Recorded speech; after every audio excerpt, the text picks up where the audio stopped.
Hello there, and thank you for tuning into this video.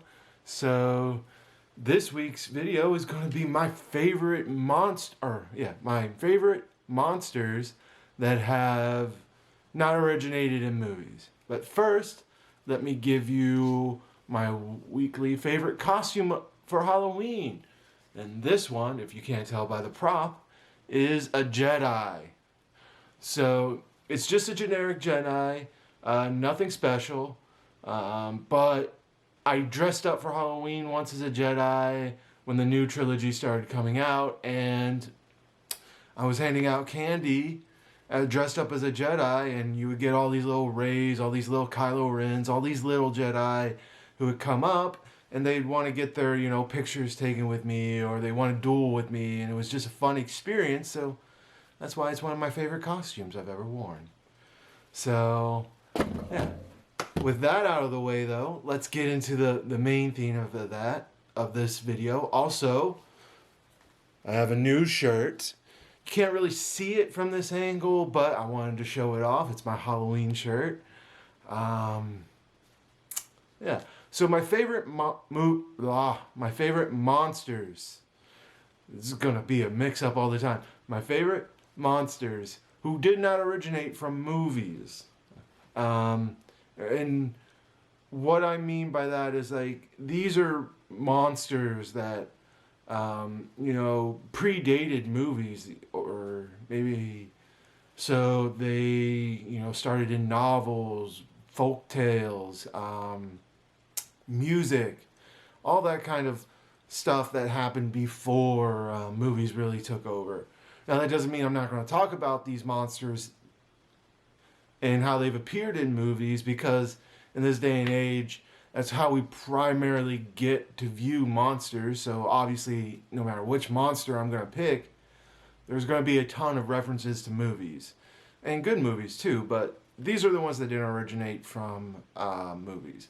And the reason why I did this is when I was making this list as my favorite monsters of all time, it just got too long, and I decided it would be best just to split it up. But yeah. So, and another thing, this is just my opinion on these monsters. It's not trying to take digs at any of them, trying to play favorites. In fact, the list is not in any order, so the first one I talk about isn't going to be any less my favorite than the last one I'm going to talk about. There's no actual order of, favorites in this video. Now, that being said, the first two that I'm going to talk about, I put them next to each other because a lot of times they're interconnected with each other. But, yeah, I'm really excited to share this list with you because I love Halloween, and I love monsters, and a lot of what makes Halloween what it is the monsters that we get to just play around with and be, and it's just so much fun. So let's just jump right in. My first favorite monster that I'm going to talk about is vampires. Oh, yes. So, vampires, I'm just using the general vampires here. I'm not going to talk about specific vampires, because I think one of the interesting things about vampires is that they're so diverse in our media in this day and age. So it's, I think, very interesting, and part of the mythos of a vampire and what makes them so terrifying is that that you get to see them as all these different types of things.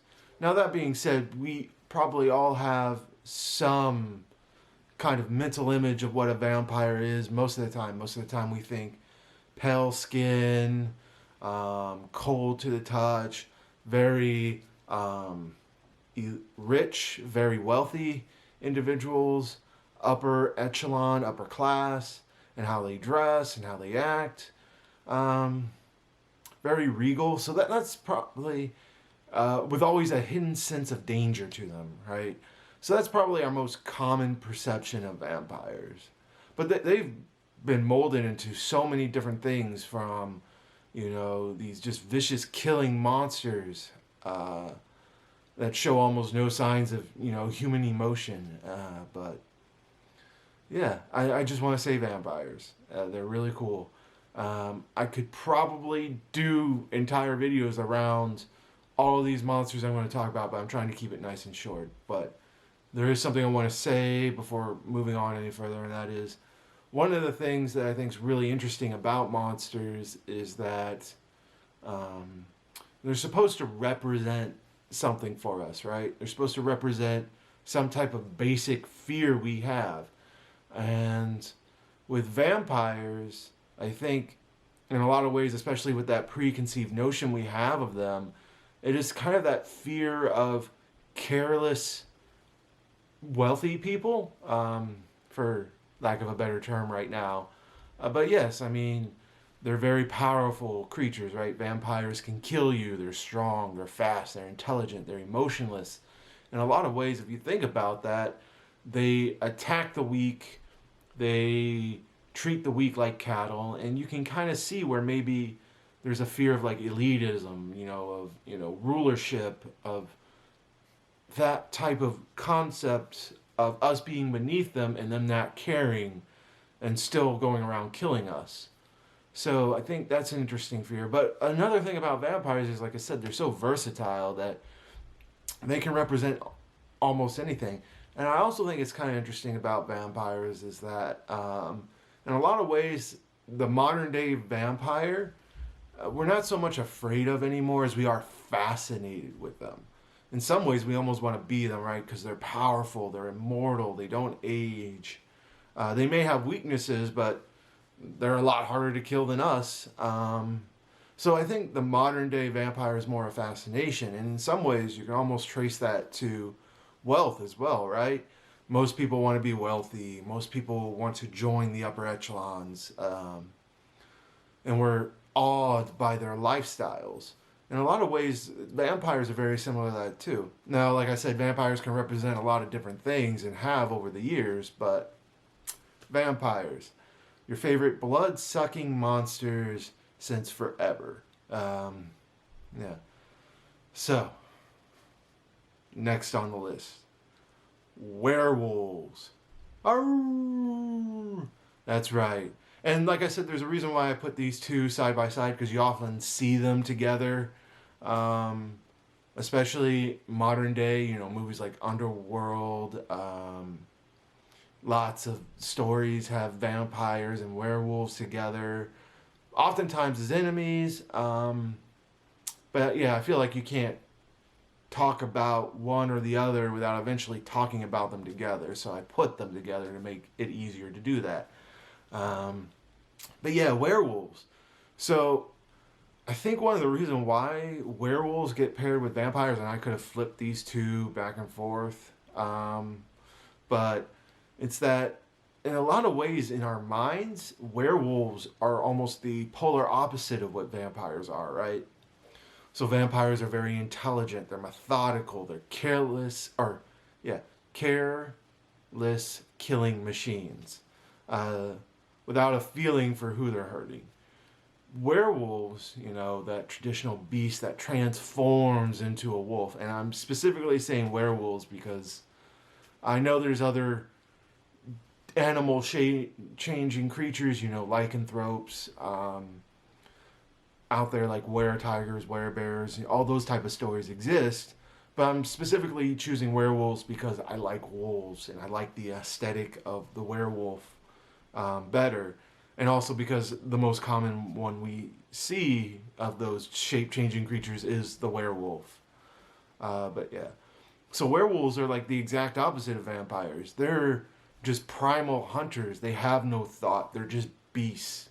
And oftentimes when we see a werewolf in a story, it's about us versus nature. It's about the human versus nature. It's about the fear of that just primal, visceral creature that just is animalistic. And I think that that's a very cool concept. And oftentimes, when you see them in stories, it's a very powerful message. I think a lot of times when you have werewolf stories, especially when the werewolf turns out to be the main character, because sometimes in these stories, the person who is a werewolf doesn't even, or the person who is the werewolf doesn't even know it, and oftentimes they're coming to terms with the fact that they are this soulless killing machine uh, that they turn into every night. And that's a very interesting exploration of our state of what's nature versus nurture. How hard is it for us as humans to go into this wild state of not caring? Uh, and that's kind of one of the things I love about werewolf stories and werewolves in movies, is there's always that primal essence to them. Also, the transformation part of them, where it almost verges on painful with how they're described or shown, is very interesting to me, because it works so well with that idea that it's a change, it's a shift into this primal form. So, yeah, werewolves, I love them. And, yeah, one of my favorite monsters ever. All right, this next one is a single character. Well, technically two characters. So, third on this list is the infamous Dr. Jekyll and Mr. Hyde. This is a personal favorite of mine, and not you don't see them as widespread as the other ones. You don't see this character as widespread as the other ones in media, but when I was growing up, I was given this set of, old literature novels. So, like 20,000 Leagues Under the Sea, Moby Dick. But the one that I enjoyed reading the most was The Tale of Dr. Jekyll and Mr. Hyde. And I think it's interesting, in some ways in the same vein as the werewolf, but where the werewolf is more our primal states of things. Oftentimes in a Dr. Jekyll, Mr. Hyde story, it's not so much our primal bestial self that gets brought out, it's our repressed emotions, it's our darker side. And I think that's very interesting to explore. And in a lot of the stories that you'll see with Dr. Jekyll and Mr. Hyde, even the original one, is that there's almost a sense of wanting to go down that road, right? Wanting to throw off the societal bounds and chains that hold us, so that we just kind of, get to be this more carefree, darker creature version of ourselves that just doesn't care. There's a lot of tragedy in Dr. Jekyll and Mr. Hyde that I think a lot of people can relate to as well. This idea that there's this dark part of us that we both want to embrace and completely ignore, and the dangers of that, and the dangers of just repressing things too much, so that this entire monstrous form of us can show up. And I think there's the fear in that. The reason why that can be so scary to us is because it's something that we want to embrace, but we also don't want to embrace. And there's that fear of how much of it are we going to be able to actually control. And I just find that interesting. I think Dr. Jekyll, Mr. Hyde is just such a good psychological scare, because it's not as us versus them as maybe, like, say, a werewolf or a vampire is. It's more us versus ourselves. And I like that a lot. And in a lot of stories and a lot of stuff that's come out with Mr. Jekyll, or Dr. Jekyll and Mr. Hyde, is you see that a lot of times, and it's very interesting. And in fact, in a lot of the stories you'll see Dr. Jekyll, even before he actually turns into Mr. Hyde, will oftentimes show these hints of his darker self. Like he's trying to repress it, and he's trying to keep it away, and you just kind of know that it's there. And I think there's a terrifying nature to that when you do it right. Okay. So, and the final monsters I'm going to put on this list will be demons/devils, because in a lot of ways, when they're kind of interchangeable, even though I know that there be people who tell me there's distinctions between the two, mostly just doing it to cover all bases when I say demons and devils. Mostly it's demons. And the reason why I love demons and devils and that kind of thing is that almost every single culture in the history of this planet has had some form of demons, some type of otherworldly, monstrous things that can just kind of cross over and influence our world in the worst ways possible. And I think there's an interesting thing about that concept because whereas I think vampires are like the fear of, kind of that cold hearted, rich materialism, and werewolves are a fear of, that primal, bestial self, and Dr. Jekyll, Mr. Hyde are a fear of ourselves. I think the nice thing about demons in terms of fear is that they're the fear of the unknown. A lot of times when you have demons in stories, they don't act by the same rules we have to. They're from outside of our plane of existence. They're from hell. They're from, the depths of the underworld. They're from the darkest caverns of our souls and our planet. And they can be made to represent anything. And I think that's such an interesting thing to add into a monster, right? Demons are just, I think, so interesting because you can take them so many different directions. They can be anything you want, but there's always that otherworldly, unknown presence to them. They can possess us. They can make us do things, the most vile things.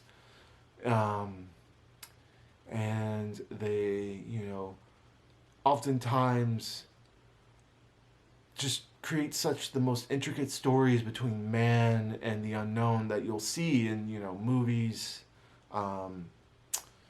books, novels, poems, songs. When a demon comes into the picture, they are almost always there to just kind of show us how powerless we really are in the face of the unknown, right? Oftentimes the only way to beat demons is to learn about them, is to understand them and take them away. And I think that's such a very base instinct in humans, right? That we want to learn about things in the unknown, but we're always afraid of the unknown because we don't know what it can do to us. And I think there's very few things in the history of what we've created as the human race to terrify us as is just so perfect as a demon or a devil. Just this thing that comes up and just kind of takes away our sense of control and thrusts us into the unknown, and whether we live or die can entirely depend on our ability to be able to overcome that unknown. So that's why they're on this list. I almost also want to kind of put angels into this category as well.